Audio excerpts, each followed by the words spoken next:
does not care what color your skin is. Kim cares about what's right and what's wrong.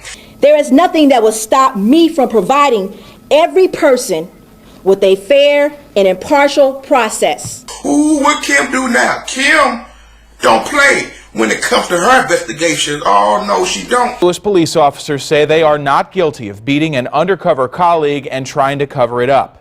Our Chris Hayes explains how this is about much more than just these officers involved. Chris? Mike, it's about every criminal case they were working on. Nearly 100 crime investigations. The St. Louis Circuit Attorney's Office says it's dropped because of the officers' credibility. Officers Bailey Coletta and Randy Hayes, Christopher Myers and Dustin Boone. The officers were assigned to crowd control at the protests following the Jason Stockley verdict. We now get to see their text messages exchanged the night of protest in St. Louis. September 15th, the day of the verdict, my birthday, you have a police officer texting, "We're going to whoop some ass." As a protest leader, Reverend Darrell Gray fights for change in policing. He says he's not surprised to read the text, one that reads, "It's going to be a lot of fun beating the hell out of these blank heads once the sun goes down and nobody can tell us apart." Another reads, "We really need these blanks to start acting up so we can have some fun." Don't think for a moment this just reflects one officer's mentality, because it doesn't. The 4 officers were indicted on their actions against a fellow officer who was working the protest undercover. They're accused of throwing the officer, who is black, to the ground and kicking him while he didn't resist. The ACLU has filed several lawsuits against the St. Louis Police Department for the actions on the night of September 17th, 2017. He was not the only one that was beaten up and who excessive force was used against. A text message from Officer Boone also reads, "The problem is when they start acting like fools, we start beating the blank out of everyone on the street after we give 2 warnings." This can be the beginning of change for the city of St. Louis and its police department, or it can be an excuse to change nothing and just blame for rogue officers. Federal charges of civil rights violation, obstruction of justice, and lying to federal investigators. Now they're accused of beating a demonstrator during the Jason Stockley protest last year and then trying to cover up the assault. That demonstrator turned out to be a 22-year veteran of the police department who was actually working undercover at the time. Now, because of the indictments, the St. Louis Circuit Attorney has dropped 91 cases that involve those officers. Right now, the officers are on unpaid administrative leave with the St. Louis City Police Department. St. Louis police officer is now looking at prison time after pleading guilty to lying under oath. Prosecutors say she lied about 3 other officers beating up an undercover detective they thought was a protester back in 2017. Anything you'd like to say? Bailey Coletta would not answer any questions while leaving court Friday after her guilty plea. Protest downtown around that time. Prosecutors say 3 officers, Dustin Boone, Christopher Myers, and Randy Hayes, beat up someone they thought was a protester for no reason, slamming him to the ground, kicking and punching him. But it turned out the person was actually a black police detective working undercover. He suffered significant injuries, according to prosecutors. Will you be testifying against the other officers? Coletta wasn't accused in the beating, but pleaded guilty to making false or misleading statements to the grand jury in an attempt to cover it all up. Prosecutors have previously said she and Hayes were in a romantic relationship. She now faces up to 5 years in prison and will be sentenced in December. And officers in this situation, they are required to turn over evidence when they believe they have probable cause that a crime has been committed. But the officer in this case claims when he tried to do that, he tried to do his job, the circuit attorney's office brushed him off. This cop has been blacklisted. He knew he was blacklisted. He went into Kim Gardner's office to record, to try to put into the newspaper and put on one of those little police blogs for all the other people in the ethnic group to be like, yeah, get rid of Kim. Kim ain't nothing. Kim is bad. Kim is trash. Get rid of Kim. To prove to them that she's just throwing away cases. It might seem like a slam dunk case. An officer busts a drug dealer who later confesses to selling prescription narcotics, an arrest that also nets more than 1,000 opioid pills and more than 30 grand in cash. On Friday, the lead officer on the case walked into the circuit attorney's office to apply for criminal charges, but instead, he was shown the door. They didn't even keep the report. They handed it back to him and said they weren't going to look at it. The officer, whose voice we are disguising to protect his identity and his safety at work, recorded the encounter on his cell phone. And I have to do this as part of my job. Like, there's a currency seizure involved. I have to do this today. I'm in my limit. I've passed 30 days on one of them.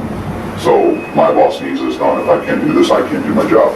I will tell you that this application is not going to be processed. You guys aren't going to do it.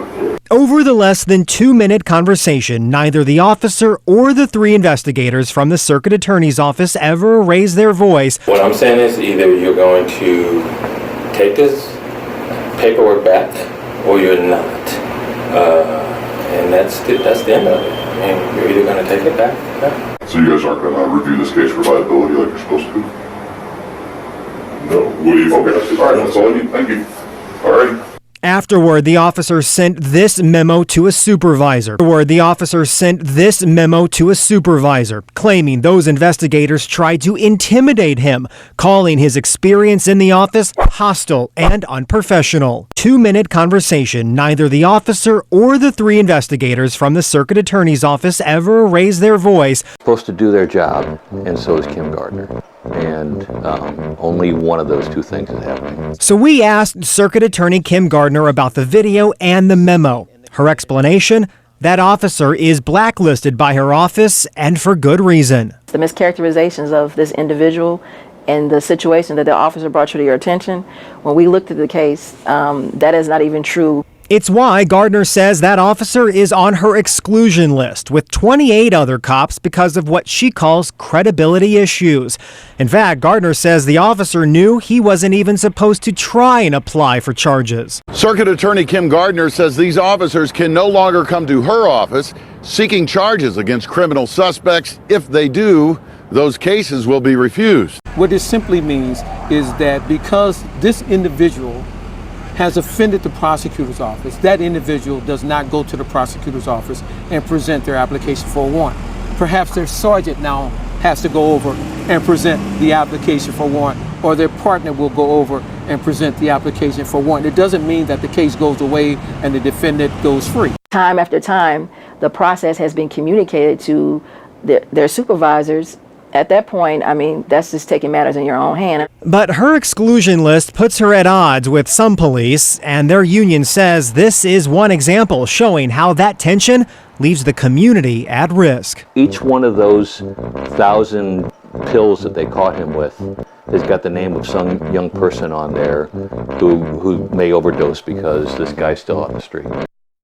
Another officer from that same drug bust who's not on the exclusion list, he came in afterward to apply for charges. Lewis police officer accused of shooting and killing his fellow officer has turned himself in. Lewis police officer Nathaniel Hendren turned himself in just after about 2 p.m. today. He'd been in the hospital since he shot and killed his fellow officer Caitlin Alex early Thursday morning. Hendren reportedly slammed his head against a police car window in distress. You can see what appears to be the injuries from his actions in today's booking photo. And this is video of that rear window on that police vehicle after the reported head slamming. This was outside of the emergency room at SLU Hospital. Hendren now faces charges of involuntary manslaughter and armed criminal action after the incident that happened here on Dover Place last week. Police and prosecutors say Hendren and his partner were hanging out here on duty and out of district. This is where Hendren lives, and Officer Alex reportedly joined them while she was off duty. According to court records, Hendren and Alex were playing with a revolver with just one bullet in the chamber when Hendren shot Alex in the chest and she died.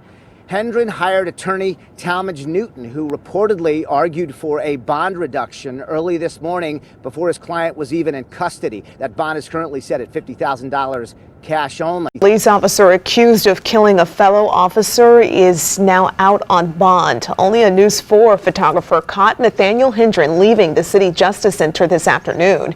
He is charged with involuntary manslaughter and armed criminal action in the shooting death of a fellow officer, Caitlin Alex. Prosecutors say Hendren shot and killed Alex while playing a version of Russian roulette. He was on duty at the time. She was off duty. But once again, they try to test Kim. But see, Kim don't got time for that. Kim don't play. Gardner is making some serious allegations. Allegations come from Circuit Attorney Kim Gardner, who's also investigating the case. Gardner says there is probable cause to believe drugs and alcohol were involved when Alex was shot and killed during a Russian roulette-style game. That's why she wanted a blood sample from the 2 on-duty officers who were there, including Nathaniel Hendren. Hendren's now charged with involuntary manslaughter and armed criminal action. But Gardner says police worked to keep the blood sample from happening and instead only collected a breath test and a urine sample. And she says they did it in a secretive way so she potentially can't use it in court. In this letter, Gardner writes it was, quote, an obstructionist tactic to prevent us from understanding the state of the officers during the commission of this alleged crime. But Edwards now promising we will all see those test results. I absolutely think that you would get it. I want you to have it. He's also denying Gardner's accusation that Chief Hayden prematurely labeled the shooting an accident. There was an accident, what we understand to be an accidental discharge. After reaching a predisposed conclusion. The chief adamantly defended his department's handling of the investigation. The accusation by the circuit attorney that any action taken by the members of our Enforced Investigative Unit or our Internal Affairs Division on this tragic morning as an obstructionist tactic was unwarranted, certainly untimely, and absolutely irresponsible. Those comments in response to a letter from Circuit Attorney Kim Gardner earlier this week. And again today, the circuit attorney fired back at the police chief, saying she stands by her concern. SLMPD Sergeant Heather Taylor has a particularly interesting take. She says all the headlines are a function of a new accountability.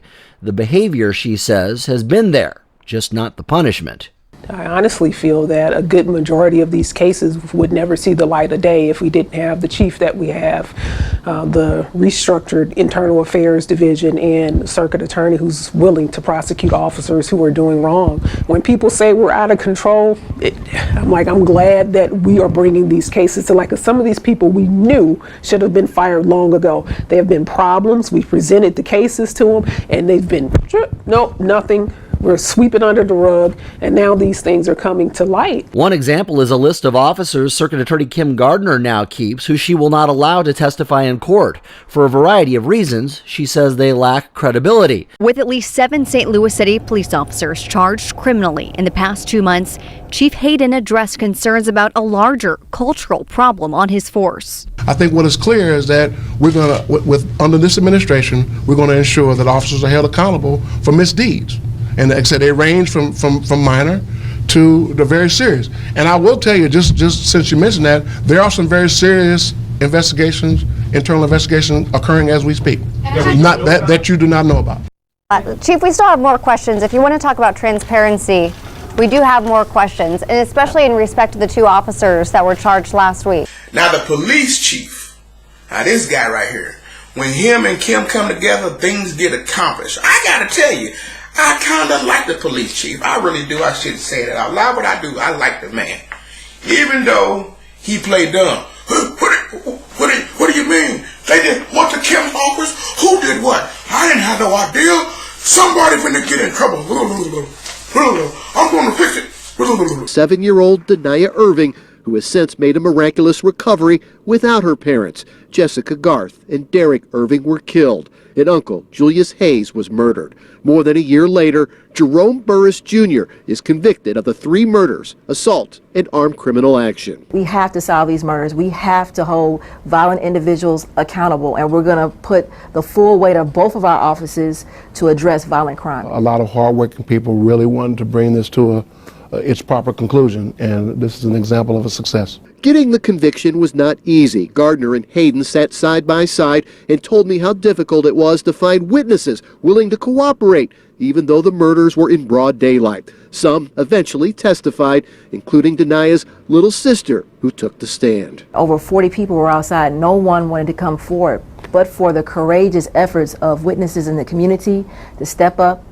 A 5-year-old girl even testifying. You know, the 7-year-old ultimately got shot because she was covering her sister to keep her from being shot. We'd like to solve them all, and with a little help from the community, we could. Nearly a year after taking over as the city's top cop, St. Louis Police Chief John Hayden will host his first town hall tonight to talk about crime in the city. When we spoke with Chief Hayden back in January, he told News 4 he wanted to zero in on an area he says is a center for violent crime. We're talking about a rectangle in the area here from Goodfellow to Vandeventer. Well, we pulled the crime statistics for neighborhoods in that area and take a look at the numbers. Homicides are down. Last year at this point there were 49. This year through November the total is 37. Armed robberies also down in that rectangle. There were 125 last year, now 97 at the same point this year. And for aggravated assaults in the rectangle, there were almost 600 last year, and now there are fewer than 450. What's the dog's name? Reese's, as in peanut butter cup. Oh, that's awesome. That's correct. And of course, we got to put Jeff in here because he's the devil. And he represents those people. Officers have an adversarial feel toward the community that they police. No, not towards the community. I mean, they have an adversarial feel towards some elected officials and even folks in the media who, you know, disparage police and do so based on a false narrative that came out of Ferguson and other places. Part 5 is going to be off the chain.